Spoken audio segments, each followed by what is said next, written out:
Bonjour, j'espère que vous allez bien. Moi, je vais super bien comme d'habitude. N'oubliez pas de partager, de liker et de vous abonner. Surtout, mettez le pouce en l'air pour encourager les histoires d'Akuma.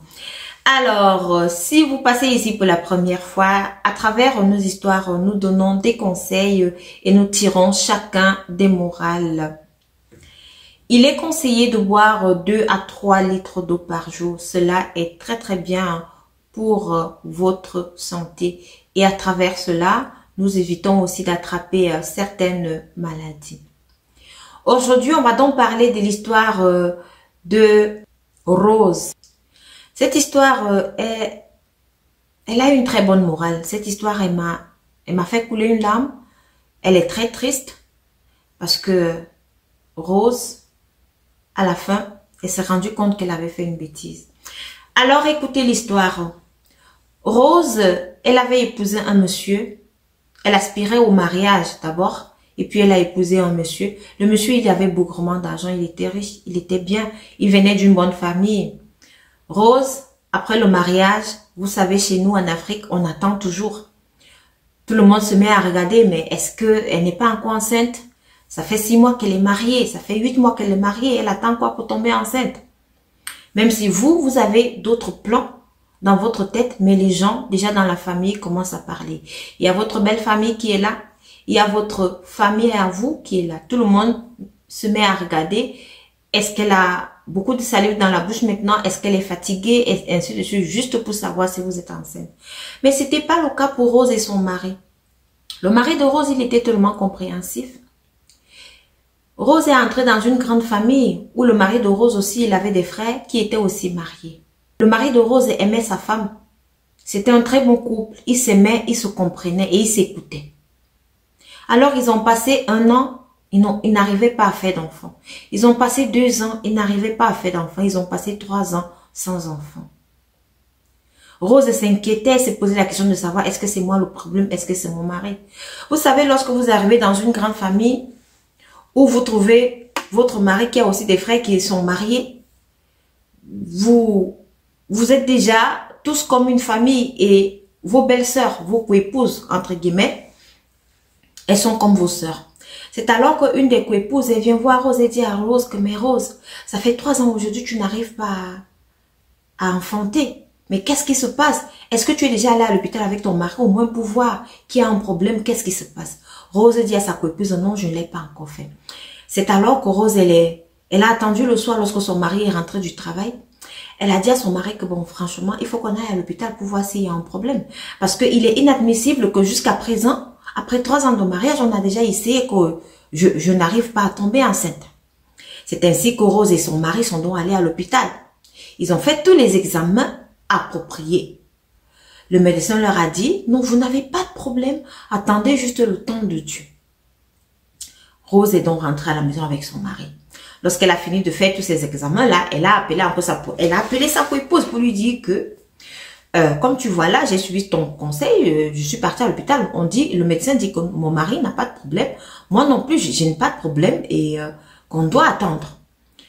La coépouse de Rose dit à Rose que, ah, tu sais, ce genre de choses-là, c'est bien d'aller aussi dans le traditionnel. Oui, c'est bien d'aller voir le traditionnel, mais alors, lorsque ce traditionnel-là est entaché des trucs mystiques, il ne faut pas le faire. Il faut faire attention. Alors, la coépouse de Rose dit à Rose que je vais t'amener chez une maman. Le lendemain, elle a amené Rose chez une maman. Elle explique le problème à la maman là. Elle dit depuis, elle n'arrive pas à enfanter. Elle veut un enfant. La maman lui dit, c'est pas un souci. Combien d'enfants aimerais-tu avoir? Rose qui dit, ah, comme ça a déjà trop mis long là et que je suis déjà occupée et que je travaille, j'aimerais avoir au moins 5 enfants, c'est bon. J'aurais peut-être pu dire plus, mais je veux seulement 5. Cette maman-là lui dit donc, il n'y a pas de souci, vous auriez 6 enfants. Quand vous rentrez là, il faudra m'apporter 5 chèvres avec un drap rouge et un drap blanc. Rose est donc rentrée chez elle. Comme elle travaillait aussi, elle avait son argent. Elle est partie, elle a acheté les 5 chèvres. Elle a acheté tout ce que la maman avait demandé. La maman là, lui a demandé de partir là-bas à minuit et que tout cela allait se faire à la rivière et non dans sa propre maison. Rose s'interrogea donc et dit à sa coépouse que non. Qu'est-ce qu'elle va raconter à son mari? Que mais Elle va où à minuit? Qu'est-ce qui se trouve? Sa coépouse lui dit que malheureusement, moi, je ne peux même pas t'accompagner. J'ai autre chose à faire. Donc, ce que tu pourras raconter à ton mari, c'est peut-être que tu vas à l'église, tu as les nouvelles, comme tu cherches l'enfant, là, donc tu vas à l'église. C'est ainsi que Rose, elle a donc dit cela à son mari. Elle a pris sa propre voiture, elle a mis les 5 chèvres dedans. Et tout ce que la dame avait demandé, elle est partie chez la dame. Elle s'est arrêtée, elle est partie chez la dame, elle a porté la dame. La dame lui dit que non, on va à la rivière comme on avait prévu. Elles sont donc allées à la rivière. La dame, elle avait dit à Rose de venir nue, de ne même pas mettre un slip. Donc, elle devait venir de là, nue. Elle devait porter un habit traditionnel. Donc, elle ne devait pas porter nos habits modernes et tout. Elle devait porter nos tissus typiquement africains là, mais sans dessous à l'intérieur. C'est ainsi que la dame, donc, elle se met donc à faire des incantations à Rose. Elle dit à Rose de couper les gorges de ces 5 chèvres. C'est Rose, elle a coupé les gorges. Elle a mis ça sur les draps. La dame l'a pris. Elle a mis sur le corps de Rose. Elle a mis dans les parties génitales de Rose. Partout là, elle a fait des incantations. Elle a fait des rites et tout. Et après un moment, elle a pris de la poudre et elle l'a mis sur la tête de Rose. Quand elle lui a dit ça, elle lui a dit, bon, ma fille, on a fini. Maintenant, tu peux partir. Rose est donc rentrée chez elle. Quand Rose rentre chez elle comme ça, la première nuit qu'elle passe avec son mari, parce que Rose avait demandé à la dame que, mais après cela, ça va se passer comment? La dame lui a dit que non, tu vas avoir des rapports avec ton mari. Elle est rentrée donc chez elle rassurée. Quand elle arrive à la maison, donc comme je disais tout à l'heure, la première nuit qu'elle devait passer avec son mari, elle avait l'impression qu'il y avait des monstres, il y avait des serpents qui venaient s'accoupler avec elle, il y avait des animaux, elle voyait des trucs bizarres, des monstres cette nuit-là qui venaient avoir des rapports avec elle. Le lendemain, elle s'est réveillée comme si de rien n'était, elle avait qu'à ses occupations et tout, dont les jours se sont écoulés. Rose a commencé à avoir des nausées et tout, elle a commencé à être maladive dans la maison.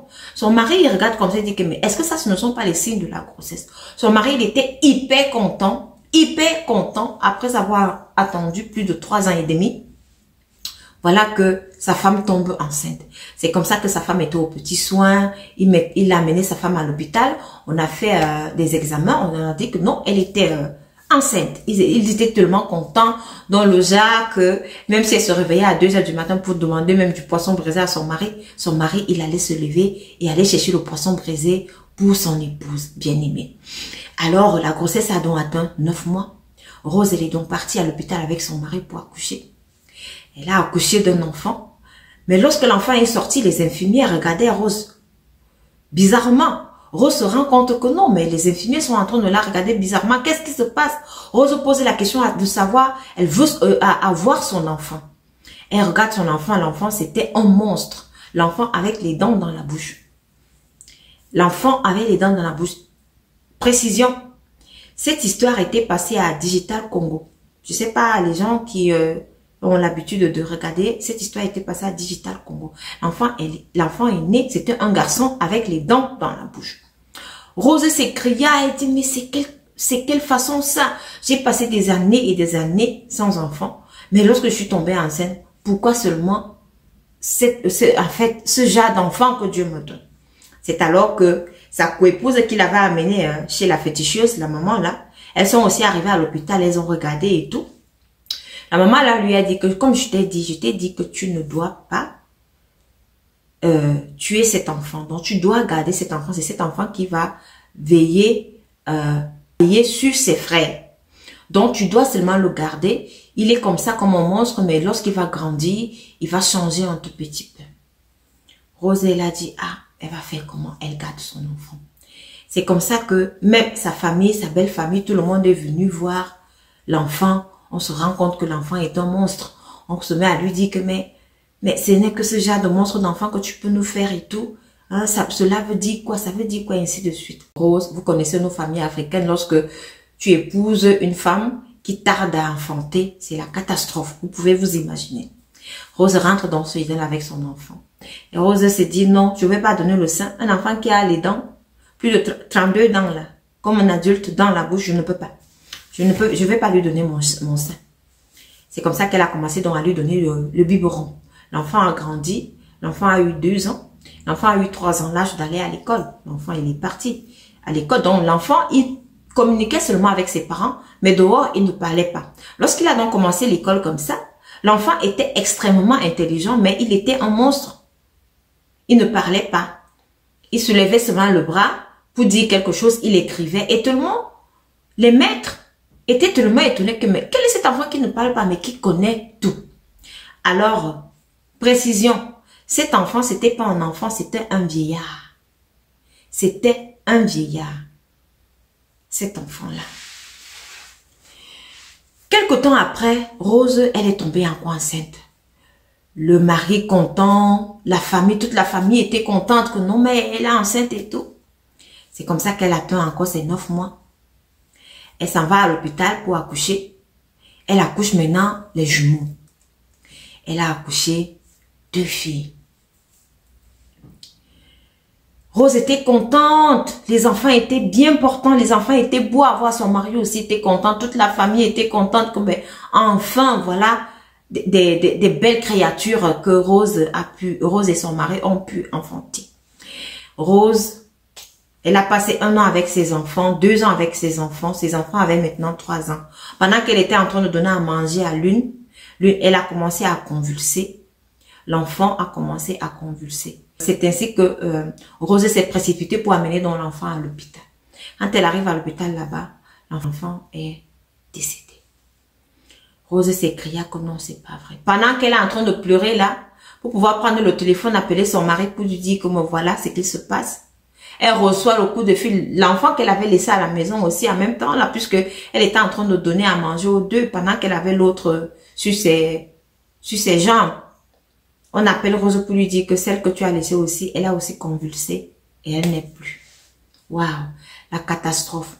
Rose elle s'est mise à pleurer. Elle s'est mise à pleurer, elle ne savait plus quoi faire. Elle dit non, mon Dieu, ça ne peut pas se faire, cela ne peut pas se faire. J'ai tellement passé des années sans enfant. On se moquait de moi. Donc c'était le genre où, lorsqu'il y a des manifestations dans la famille, comme Rose n'arrivait pas à faire d'enfants, c'est elle qu'on envoyait aller laver des histoires, les assiettes, les marmites, c'est elle qui préparait, c'est elle qui faisait tout. Donc, imaginez-vous, j'espère que vous connaissez ce genre-là. C'est ainsi qu'ils ont fait le deuil de leurs enfants. Tout s'est bien passé, ils ont digéré. Quelque temps après, Rose, elle tombe encore enceinte. Quand elle tombe enceinte comme ça, on fait l'échographie, on se rend compte que c'est un petit garçon. Rose est contente avec son mari, ils sont contents. 9 mois, Rose a donc accouché. Donc, un beau petit garçon, bien portant. 1 an s'est écoulé, 2 ans s'est écoulé, la 3e année encore, l'enfant, comme ses sœurs aussi, il a convulsé et il est parti. C'est comme ça que Rose, elle s'écria encore une fois de plus. Elle dit non, ça ne peut pas se passer comme ça. Comme la dame chez qui la dame chez qui Rose était partie lui avait dit, il ne faut pas dire ça à quelqu'un. Et sa belle-sœur aussi lui avait dit, il faut fermer ta bouche, comme elle t'a déjà dit, il faut fermer ta bouche. Rose était coincée, elle ne pouvait pas parler. Elle ne pouvait rien dire. Mais elle a commencé à réfléchir et dit que, mais, la maman féticheuse là, elle m'a demandé d'apporter 5 chèvres. Est-ce que les 5 chèvres là n'étaient pas mes enfants? Donc j'ai coupé les têtes de mes enfants. Est-ce que ce ne sont pas mes enfants que moi j'ai tués là? C'est ainsi que Rose se décida donc à aller à l'église. Passer son temps à l'église maintenant. Elle est arrivée là-bas à l'église. Elle s'est confessée. Elle a tout expliqué comment ça s'est passé. On était donc, le pasteur et tout, était donc obligé d'appeler la famille de Rose et la belle famille de Rose. Parce que tout le monde devait être au courant de ce qui se passe et ce qu'ils allaient faire. C'est ainsi que tout le monde est arrivé. Ils ont expliqué cela à la famille de Rose et à sa belle famille. Le mari de Rose il était fâché, il dit à Rose que non, c'est ce que tu as fait, mais qui t'a donné ce genre de conseil? Rose dit, mais c'est elle, c'est ma belle-sœur, la femme de ton frère, c'est elle qui m'a amené là-bas, c'est elle qui a dit que je devais. Catastrophe, tout le monde était tellement déçu dans la famille et étonné.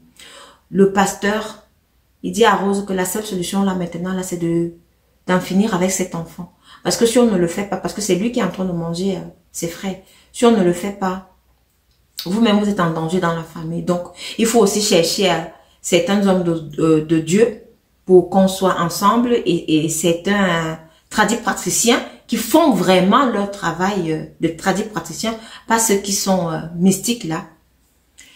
C'est ainsi que le lendemain alors, Rose et son mari et quelques personnes aussi, ils ont dit à l'enfant que non, on allait au village. Parce que Rose avait posé la question au pasteur comme tout le monde connaît que l'enfant est là. Qu'est-ce qu'on va dire? On ne peut pas le tuer, on ne peut pas en découdre avec lui. Qu'est-ce qu'on va dire? Comment est-ce qu'on va faire cela? C'est ainsi que les prêtres n'ont rien dit. Ils ont seulement dit à Rose que le lendemain, là, on va aller au village avec l'enfant. L'enfant avait déjà aussi grandi. Il était déjà conscient. Ils ont pris l'enfant. L'enfant avait déjà 10 ans. Ils ont pris l'enfant le lendemain. Ils sont allés au village comme s'ils allaient rendre visite aux grands-parents. Arrivés là-bas au village, ils ont vu le chef. Ils ont raconté l'histoire au chef. Le chef a dit oui. Lui-même, il a ressenti cela. Il a ressenti qu'il y a quelque chose de mal qui est ici. Donc, il faut le faire rapidement. Parce que si vous ne le faites pas maintenant, là, peut-être que dans la nuit, il va disparaître parce que l'enfant, ce petit monstre-là, il avait ressenti qu'il y avait quelque chose de mauvais qui allait se passer. C'est ainsi qu'ils ont donc fini avec l'enfant. Ils ont fini avec l'enfant et ils l'ont enterré. Et là, les pasteurs et les tradipraticiens qui étaient là, ils ont dit à Rose que tu vas refaire la même chose que tu avais fait lorsque tu étais allé faire ces rites là pour avoir des enfants. Donc, ils ont racheté un blanc, un drap rouge, là où on avait enveloppé Rose. Elle ne devait pas avoir des sous-vêtements, elle devait être nue et avoir les vêtements traditionnels qu'elle avait là. Elle a passé toute la nuit à faire ces rites-là. Elle a même perdu connaissance. Elle revenait en elle. Elle reperdait connaissance et tout. Ils ont fait ça toute la nuit jusqu'au petit matin. C'est ainsi que Rose est donc rentrée avec son mari et quelques personnes de sa famille qui étaient là à la maison. Voilà. 6 mois se sont écoulés. Rose, elle est retombée enceinte. Lorsque Rose tombe enceinte comme ça, elle repart à l'hôpital avec son mari. On lui dit que non, c'est un enfant. Parce que vous savez, la dame avait dit à Rose que tu auras 6 enfants. Rose, elle avait demandé 5 enfants. Donc, à Rose, il lui restait donc 2 enfants. Lorsqu'elle fait dans l'échographie, on lui dit qu'il n'y a qu'un seul enfant. Elle dit, Dieu merci, même si c'est un seul. Elle rentre à la maison. Elle dit à son mari que ici, là, je ne vais même dire à personne que je suis enceinte. Rose, lorsqu'elle est rentrée des rites, elle a commencé à dormir à l'église. Si c'était le lézard qu'elle voyait chez elle, elle tuait seulement. Donc, personne ne venait plus chez elle là n'importe comment. Rose, sa maison, ce n'était qu'une maison de prière. Pendant qu'elle était enceinte, elle était toujours dans les prières. Rose, elle a accouché. Lorsqu'elle va donc accoucher, on se rend compte que Rose, elle a 2 garçons dans le ventre. Rose a accouché 2 petits garçons bien portants. Le mari de Rose et la famille étaient bien contentes. Ils sont rentrés chez eux. Rose, elle ne faisait que prier. Elle fait des prières, de prière en prière, de prière en prière pour ses enfants, pour protéger ses enfants. Rose ne dormait qu'à l'église pour protéger ses enfants. Si peut-être quelqu'un venait même à l'imprévu comme ça à la maison, elle disait à la personne que non, je suis occupée, je dois m'occuper de mes enfants, il faut partir. Aujourd'hui, les enfants de Rose ont 25 ans. 2 garçons, 25 ans. Ils sont bien portants. Et Rose, aujourd'hui, elle est en Europe avec ses enfants. Et c'est elle-même qui a raconté son histoire. Rose, aujourd'hui, elle dit, si elle avait attendu le temps de Dieu, si elle avait attendu, peut-être qu'elle aurait eu ses 5 enfants aujourd'hui. Mais elle était trop pressée. Elle ne voulait pas attendre. Et puis, on a l'habitude de dire que les coépouses là, elles ne sont pas toutes bonnes. Il faut faire attention. La coépouse qui vient te dire, tu es déjà allé à l'hôpital, on te dit non, il faut attendre. Elle vient te dire que non. Tu sais ce genre de choses là, il faut aller voir les tradipraticiens. Mais quand vous allez même au traditionnel, il faut aller voir les bons tradipraticiens. Pas ce qui est lié au mysticisme, à la sorcellerie. Mais Rose aujourd'hui, elle est contente. Elle est fière de ses 2 enfants qu'elle a aujourd'hui. Et elle voulait partager cette histoire avec vous. Peut-être que cette histoire pourra éveiller les consciences. Peut-être cette histoire pourrait aussi montrer une autre façon de voir les choses à certaines personnes.